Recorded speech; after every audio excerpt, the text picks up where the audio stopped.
Illustrated by Melissa Sweet.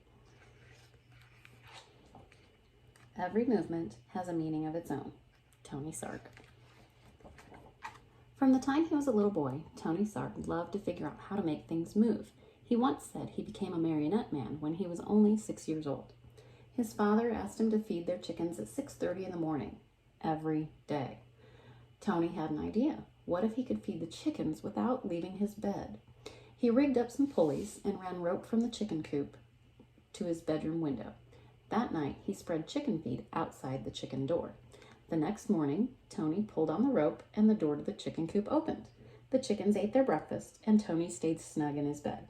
And his dad, so impressed, never made Tony do another chore. When Tony grew up, he moved to London, where he discovered that no one was making marionettes for kids anymore.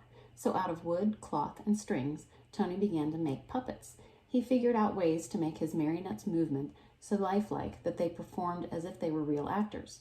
Word soon spread about Tony's amazing marionettes. When Tony moved to New York City, the Tony Sarg marionettes began performing on Broadway. In the heart of New York City, in Herald Square, was the biggest store on earth, R.H. Macy's department store. Macy's had heard about Tony's puppets and asked him to design a puppet parade for the store's holiday windows. So Tony made new puppets based on storybook characters and then attached them to gears and pulleys to help make them move.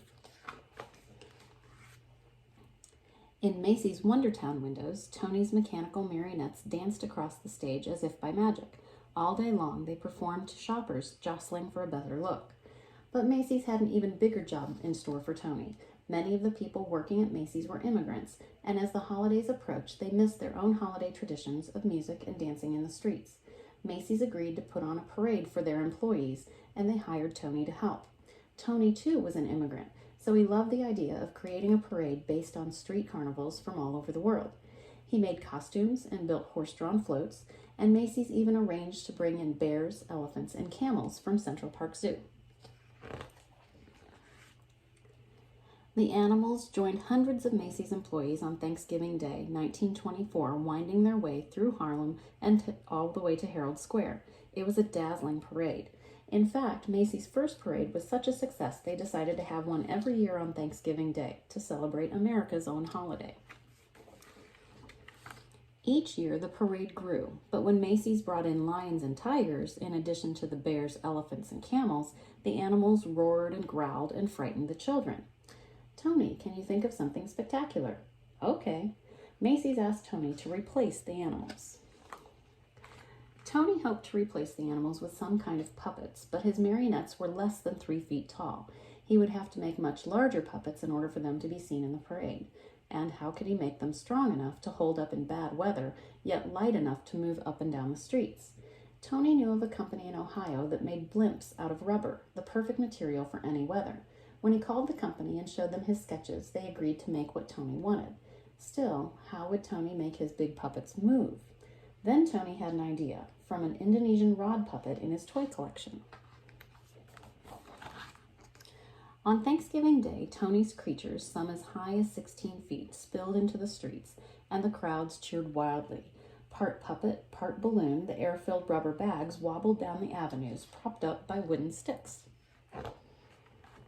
But now the sidewalks were so packed with people that only those in the first few rows could really see the parade.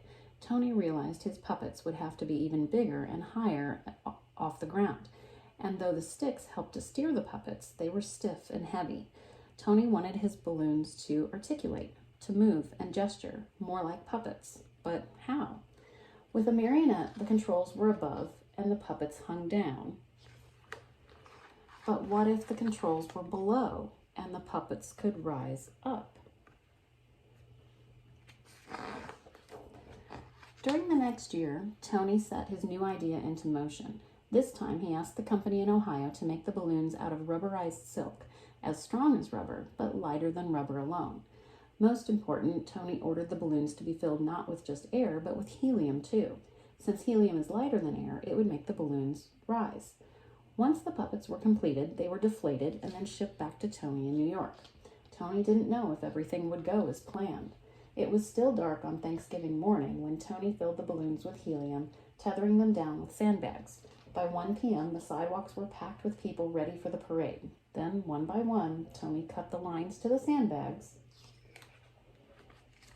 Let's see if you can see all of that. Ooh. And the magnificent upside-down marionettes rose up to the skies.